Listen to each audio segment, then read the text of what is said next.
सोचिए, अगर आपको ऐसी जेल में कैद कर दिया जाए जहां से भागना लगभग नामुमकिन हो और चारों तरफ हजारों किलोमीटर तक सिर्फ बर्फ ही बर्फ हो। कहानी की शुरुआत साइबेरिया की एक ठंडी और सुनसान जेल से होती है, जहां कई जर्मन सैनिकों को लाइन में खड़ा किया गया है। दरअसल वर्ल्ड वॉर 2 खत्म होने के बाद रूस ने बहुत से जर्मन सोल्जर्स को कैदी बना लिया था और उनसे दिन रात कोयले की खानों में काम करवाया जाता था। हैरानी की बात यह थी कि इस जेल की सिक्योरिटी उतनी मजबूत नहीं थी, लेकिन फिर भी कोई कैदी यहाँ से भागने की कोशिश नहीं करता था। वजह थी इस जगह की खतरनाक लोकेशन, क्योंकि इस जेल के चारों तरफ जहाँ तक नजर जाती बस बर्फ ही बर्फ फैली हुई थी। यह जेल किसी भी इंसानी बस्ती से करीब 14,000 किलोमीटर दूर थी। इसीलिए अगर कोई कैदी यहाँ से भाग भी जाता तो साइबेरिया की जमा देने वाली सर्दी में उसका बचना लगभग नामुमकिन था। चारों तरफ हजारों किलोमीटर तक फैली बर्फ के बीच बनी इस जेल से भागने की हिम्मत कोई नहीं करता था। लेकिन उन्हीं कैदियों के बीच एक ऐसा कैदी भी था जिसका दिमाग बेहद तेज था। उसका सिर्फ एक ही सपना था, किसी भी तरह इस जेल से भागकर अपनी बीवी और बेटी के पास वापस लौटना। उस कैदी का नाम क्लेमन फायरल था। उसे इस जेल में पूरे 25 साल की सजा काटनी थी, लेकिन क्लेमन ये बिल्कुल नहीं चाहता था कि उसकी आधी जिंदगी इसी जेल में गुजर जाए। उसके मन में बस एक ही ख्याल था, किसी भी तरह इस जेल से भागना। और किस्मत से एक दिन उसे मौका भी मिल गया। क्लेमन चुपचाप एक कोयला ले जाने वाली मालगाड़ी में छिपकर बैठ गया और उसी के साथ वह जेल से दूर निकल गया। जेल की दीवारों से बाहर आते ही जब उसने खुले आसमान में चमकते सितारों को देखा तो वह खुशी से झूम उठा। लेकिन यह आजादी ज्यादा देर टिक नहीं सकी। थोड़ी ही दूरी पर उस मालगाड़ी को रोक लिया गया। क्लेमन ने जैसे ही बाहर झांक कर देखा, उसके सामने एक रूसी सैनिक बंदूक ताने खड़ा था। बदकिस्मती से वह यहीं पकड़ा गया। जेल से भागने की कोशिश के जुर्म में उसे सख्त सजा दी गई और इस बार उसे एक ओपन एयर सेल में बंद कर दिया गया। यहाँ कोई छत नहीं थी, बस ऊपर खुला आसमान और चारों तरफ जमा देने वाली ठंड। उस ओपन एयर सेल में सर्दी इतनी ज्यादा थी कि क्लेमन की हालत खराब हो गई। ऊपर से रात में होने वाली बारिश ने उसकी मुश्किल और बढ़ा दी। वह वहाँ कुछ घंटों के लिए नहीं बल्कि पूरे 2 दिनों तक उसी खुले सेल में बंद रहा। जमा देने वाली ठंड और लगातार गिरती बारिश के बीच क्लेमन किसी तरह उन 2 दिनों को सहता रहा। 2 दिन बाद अगली सुबह जेल का वार्डन उसके पास आया और उसे उस सेल से बाहर निकाल लिया। हैरानी की बात यह थी कि वार्डन ने उसे खुद टॉर्चर नहीं किया। उसने बस इतना कहा, तुम्हारे साथी बेसब्री से तुम्हारा इंतजार कर रहे हैं। क्लेमन को अभी यह समझ नहीं आया था कि उसका क्या मतलब है, लेकिन जैसे ही वह अपने साथियों के पास पहुंचा, उसने देखा कि वे सब लाठियां और डंडे लेकर उसी का इंतजार कर रहे थे। बाकी कैदी क्लेमन पर बहुत गुस्सा थे, क्योंकि उसके भागने की कोशिश की सजा उन्हें भी मिली थी। पिछले 2 दिनों से सभी कैदियों को भूखा रखा गया था। अब क्लेमन को वार्डन की बात समझ आ चुकी थी कि उसने क्यों कहा था, तुम्हारे साथी तुम्हारा इंतजार कर रहे हैं। जैसे ही क्लेमन वहां पहुंचा, बाकी कैदियों ने उस पर हमला कर दिया। वे लाठियों और डंडों से उसे बेरहमी से पीटने लगे। इस मारपीट में क्लेमन बुरी तरह जख्मी हो गया। उसकी हालत इतनी खराब हो गई कि उसे जेल के हॉस्पिटल में भर्ती करना पड़ा। इस जेल का डॉक्टर भी एक जर्मन कैदी ही था। जब क्लेमन को होश आया तो उसने डॉक्टर से कहा कि वह एक बार फिर जेल से भागना चाहता है और उसे उसकी मदद चाहिए। यह सुनकर डॉक्टर हैरान रह गया। इतना सब कुछ सहने के बाद भी क्लेमन हार मानने को तैयार नहीं था। डॉक्टर ने उसे समझाया कि इस जेल से जिंदा भाग पाना लगभग नामुमकिन है और अगर किसी तरह वह बाहर निकल भी गया तो साइबेरिया की जमा देने वाली सर्दी में उसका बचना बहुत मुश्किल होगा। डॉक्टर कुछ देर चुप रहा, फिर उसने क्लेमन से कहा, सच यह भी है, अगर तुम यहाँ से नहीं भागे तब भी तुम्हारी मौत लगभग तय है। जिन कोयले की खानों में तुम काम करते हो वहाँ हवा में कार्बन की मात्रा बहुत ज्यादा है। ये धीरे धीरे शरीर में जाता है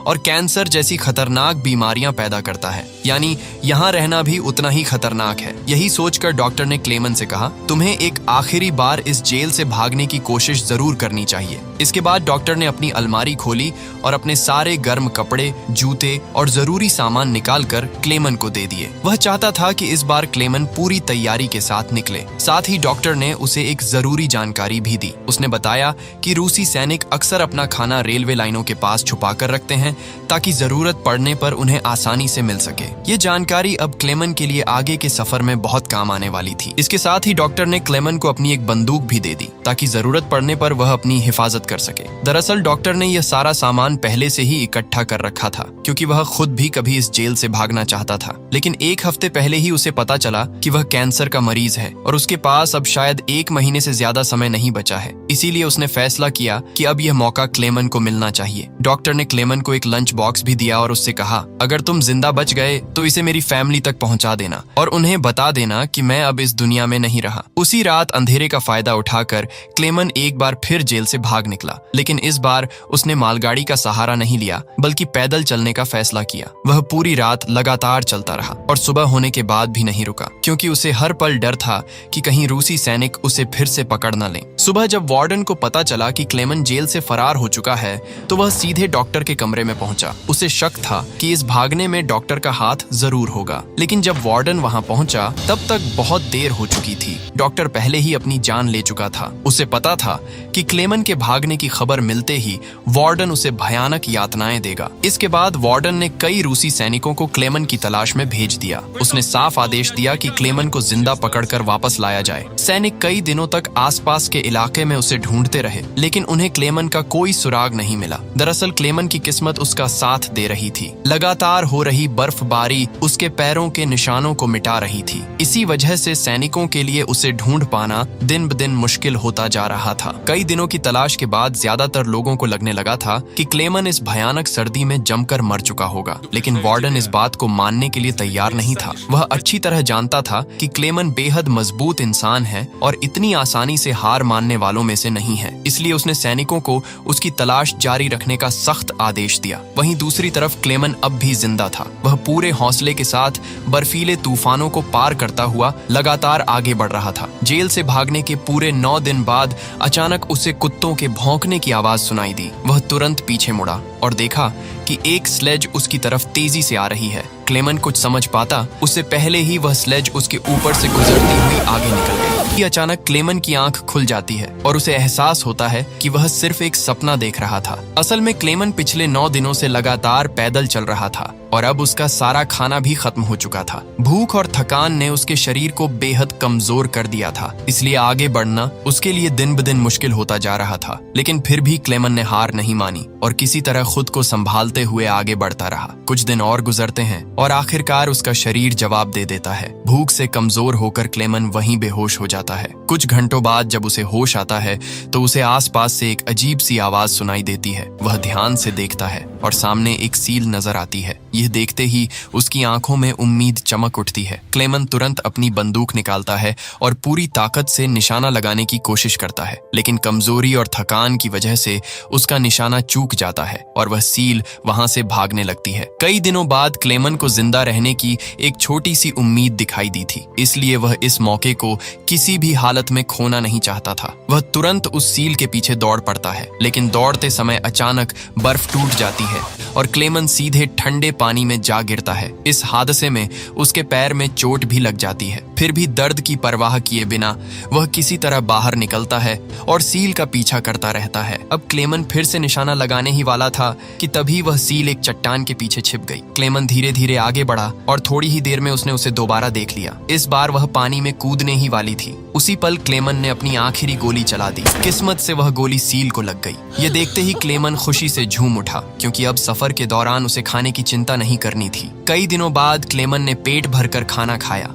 थोड़ा आराम किया और फिर अपना लंबा सफर दोबारा शुरू कर दिया। इस पूरे सफर में वह बिल्कुल अकेला था। उसके चारों तरफ जहां तक नजर जाती बस सफेद बर्फ ही बर्फ दिखाई देती थी। ऐसे माहौल में इंसान की मानसिक हालत भी बिगड़ सकती थी, इसलिए क्लेमन खुद से बातें करता रहता और बार बार खुद को हिम्मत देता ताकि वह हार न माने और आगे बढ़ता रहे। वह हर समय अपने कंपास से रास्ता भी देखता रहता था ताकि इस बर्फीले इलाके में कहीं भटक न जाए। इसी तरह दिन गुजरते गए और देखते ही देखते पूरे 2 महीने बीत गए। 2 महीने लगातार चलते रहने के बाद अचानक क्लेमन को उस सफेद मैदान के बीच एक छोटा सा पेड़ दिखाई देता है। यह नजारा देखते ही वह खुशी से भर जाता है। वह दौड़कर उस पेड़ को गले लगा लेता है। दरअसल यह पेड़ एक निशानी था कि क्लेमन आखिरकार उस अंतहीन बर्फीले मैदान को पार कर चुका है और अब उसके आगे जंगल शुरू होने वाला है। थोड़ा आगे बढ़ने के बाद ठीक वैसा ही हुआ जैसा क्लेमन ने सोचा था। अब बर्फ का अंतहीन इलाका खत्म हो रहा था और सामने घना जंगल शुरू हो चुका था। इतने लंबे समय बाद बर्फ से बाहर आकर वह बेहद खुश था। उसने जंगल से लकड़ियां इकट्ठी इकट्ठी की,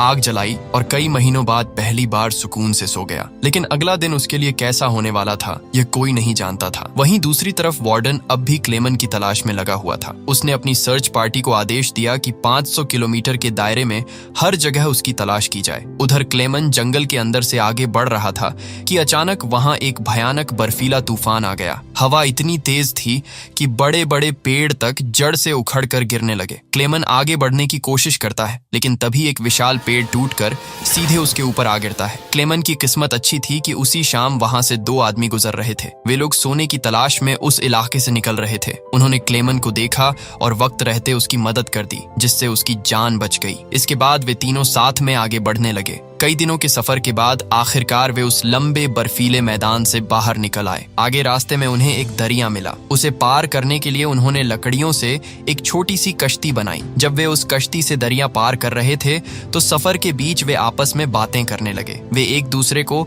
अपने बचपन की कहानियां सुनाने लगे। लेकिन तभी अचानक दरिया का बहाव तेज हो गया और उनकी कश्ती धीरे धीरे काबू से बाहर होने लगी। दरिया का बहाव तेज होते ही अचानक एक साथी का संतुलन बिगड़ गया और वह सीधा पानी में जा गिरा। उसे तैरना नहीं आता था, इसीलिए वह तेजी से डूबने लगा। ये देखते ही क्लेमन बिना सोचे पानी में कूद पड़ा। ठंडे और तेज बहते पानी के बीच उसने किसी तरह उस आदमी को संभाला और मेहनत करके उसे किनारे तक ले आया। आखिरकार वह उसकी जान बचाने में कामयाब हो गया। लेकिन दूसरी तरफ उनका तीसरा साथी दोनों को वहीं डूबने के लिए छोड़कर अकेला आगे बढ़ गया। वह बेहद लालची इंसान था। उसे लगा कि दोनों अब जिंदा नहीं बचेंगे, इसलिए उसने अपने साथी का सोना भी अपने पास रख लिया। थोड़ी देर बाद जब क्लेमन और वह आदमी टेंट तक पहुंचे तो अपने दोस्त की यह हरकत देखकर वह गुस्से से भर गया। गुस्से में उसने बंदूक उठाई और उसी समय अपने लालची साथी को गोली मारकर उसकी जान ले ली। इसके बाद क्लेमन और वह आदमी अपना सामान उठाकर फिर से सफर पर निकल पड़े। दोनों कई महीनों तक लगातार चलते रहे,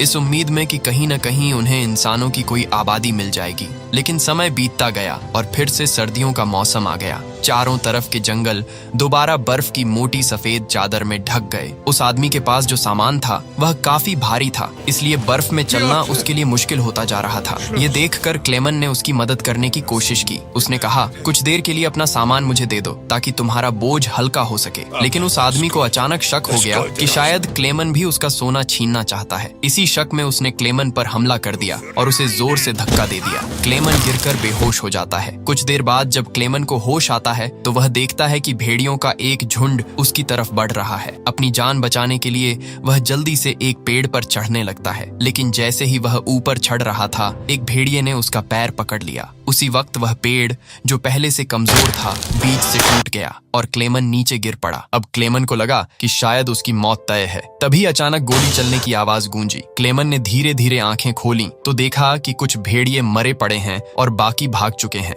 दरअसल उस इलाके के कुछ शिकारी वहां आ पहुंचे थे और उन्होंने ही उसकी जान बचाई थी। वे क्लेमन को अपने गांव ले गए, जहां गांव वालों ने उसका इलाज किया। बरसों की मुश्किलों और संघर्ष के बाद आखिरकार क्लेमन एक इंसानी आबादी तक पहुंच चुका था। लोगों को देखकर उसकी खुशी का ठिकाना नहीं रहा। वह कई दिनों तक उस गांव में रुका और गांव वालों ने उसकी खूब सेवा की। एक दिन गांव में एक चिट्ठी पहुंचती है। वह किसी और की नहीं बल्कि उसी जेल के वार्डन की होती है। उस लेटर में लिखा था कि एक जर्मन सैनिक जेल से फरार हो चुका है और अगर किसी ने उसे पनाह दी तो उसे गद्दार माना जाएगा। ये खबर सुनते ही क्लेमन समझ गया कि अब यहाँ रुकना गांव वालों के लिए खतरा बन सकता है। इसीलिए मजबूरी में उसे यह गांव छोड़ना पड़ा, क्योंकि अगर वह यहीं रहता तो वार्डन गांव के लोगों को भी सजा दे सकता था। जाने से पहले गांव वालों ने उसकी मदद के लिए उसे खाने पीने का सामान और एक शिकारी कुत्ता दे दिया। अब इस लंबे सफर में क्लेमन अकेला नहीं था। वह कुत्ता उसका साथी बन गया था, इसलिए उसे अब पहले जैसा अकेलापन महसूस नहीं होता था। दोनों कई दिनों तक साथ साथ चलते रहे।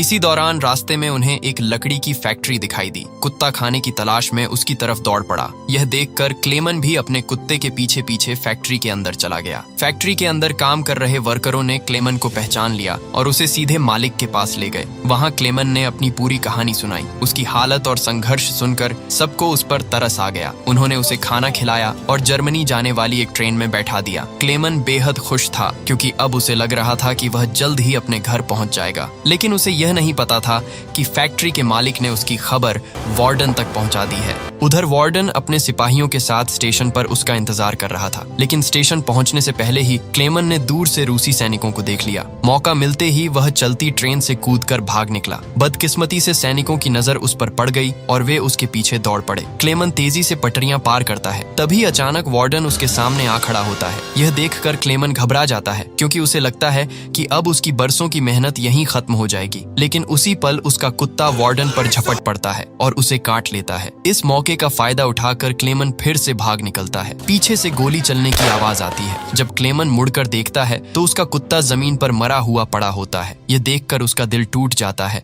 लेकिन वह रुकता नहीं। वह पूरी ताकत से आगे बढ़ता रहता है। आखिरकार वह एक पुल पर चढ़ता है और नीचे से गुजर रही ट्रेन के ऊपर कूदकर वहां से निकल जाता है। इस तरह एक बार फिर वह वार्डन के हाथों से बच निकलता है। दिन गुजरते गए और क्लेमन धीरे धीरे इस लंबे सफर में आगे बढ़ता रहा। देखते ही देखते साल 1922 आ गया। अब उसे जेल से भागे हुए पूरे 7 साल हो चुके थे। उस समय वह सेंट्रल एशिया में था और एक गांव के मेले में इधर उधर भटक रहा था। मेले में तरह तरह के खाने की चीजें लगी हुई थीं। उसका मन तो बहुत था कुछ खाने का, लेकिन उसकी जेब में एक भी पैसा नहीं था, इसलिए वह मन मारकर आगे बढ़ गया। तभी उसकी नजर 2 लड़कियों पर पड़ी जो मेले में पैनकेक बेच रही थीं। क्लेमन उन्हें देखता रहा, लेकिन पैसे ना होने की वजह से वह चुपचाप वहां से जाने लगा। तभी उनमें से एक लड़की को उस पर तरस आ गया और उसने पैनकेक का एक टुकड़ा तोड़कर क्लेमन को दे दिया। पहले तो क्लेमन को थोड़ा अजीब लगा, फिर उसने मुस्कुराकर उनका शुक्रिया किया और वह पैनकेक खा लिया। उसी मेले में एक अमीर आदमी भी मौजूद था जिसने यह सब देख लिया था। बाद में क्लेमन एक चर्च में गया और वह आदमी भी उसके पीछे पीछे वहां पहुंच गया। दरअसल वह आदमी भी कभी एक कैदी रह चुका था, इसलिए उसने क्लेमन को पुलिस के हवाले करने के बजाय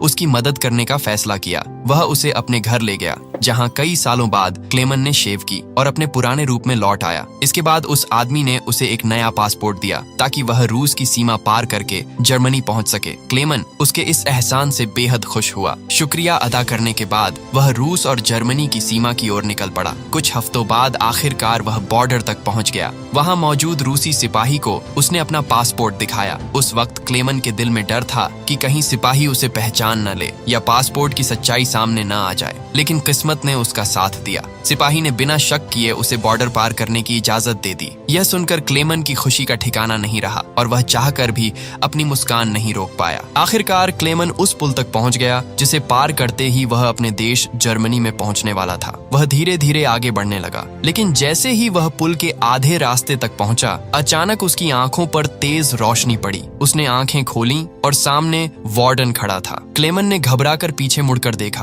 और तब उसे एहसास हुआ कि वह अभी भी रूस की जमीन पर ही है, यानी वार्डन चाहे तो उसे इसी वक्त गिरफ्तार कर सकता था। यह सोचकर क्लेमन का दिल टूट गया, क्योंकि उसे लगा कि इतने सालों की उसकी सारी मेहनत अब यहीं खत्म होने वाली है। लेकिन तभी कुछ ऐसा हुआ जिसकी उम्मीद खुद क्लेमन को भी नहीं थी। वार्डन धीरे से एक तरफ हट गया और उसने क्लेमन को आगे जाने की इजाजत दे दी। पहले तो क्लेमन को यकीन ही नहीं हुआ, फिर भी वह धीरे धीरे आगे बढ़ गया। दरअसल वार्डन क्लेमन के जिंदा रहने के जज्बे और उसकी बहादुरी से प्रभावित हो चुका था, इसलिए उसने उसे गिरफ्तार नहीं किया। जाते जाते वार्डन ने उससे कहा, यह लड़ाई बस 2 सैनिकों के बीच थी, एक मैं और एक तुम, और इसे तुम जीत गए। अब जाओ अपनी जिंदगी जी लो। इसके बाद क्लेमन ने वह बॉर्डर पार किया और आखिरकार अपने देश जर्मनी पहुंच गया। कुछ समय बाद वह अपने घर के पास पहुंचता है, जहां दूर से उसे अपनी पत्नी और बेटी दिखाई देती हैं। थोड़ी देर बाद वे दोनों चर्च जाने के लिए घर से निकलती हैं और क्लेमन चुपचाप उनका पीछा करते हुए चर्च तक पहुंच जाता है। उसने अभी तक अपनी बेटी को आवाज नहीं दी थी, क्योंकि उसकी बेटी को हमेशा उम्मीद थी कि एक दिन उसके पिता जरूर लौटेंगे। तभी उसकी बेटी पीछे मुड़ती है और अपने पिता को पहचान लेती है। वह तुरंत दौड़कर क्लेमन से लिपट जाती है। इतने सालों बाद अपने पति को जिंदा देखकर उसकी पत्नी की खुशी का भी ठिकाना नहीं रहता। आखिरकार तीनों एक दूसरे को गले लगा लेते हैं और इतने सालों की जंग के बाद क्लेमन आखिरकार अपने परिवार के पास लौट आता है। इसी के साथ सच्ची कहानी पर बनी यह फिल्म यहीं खत्म होती है।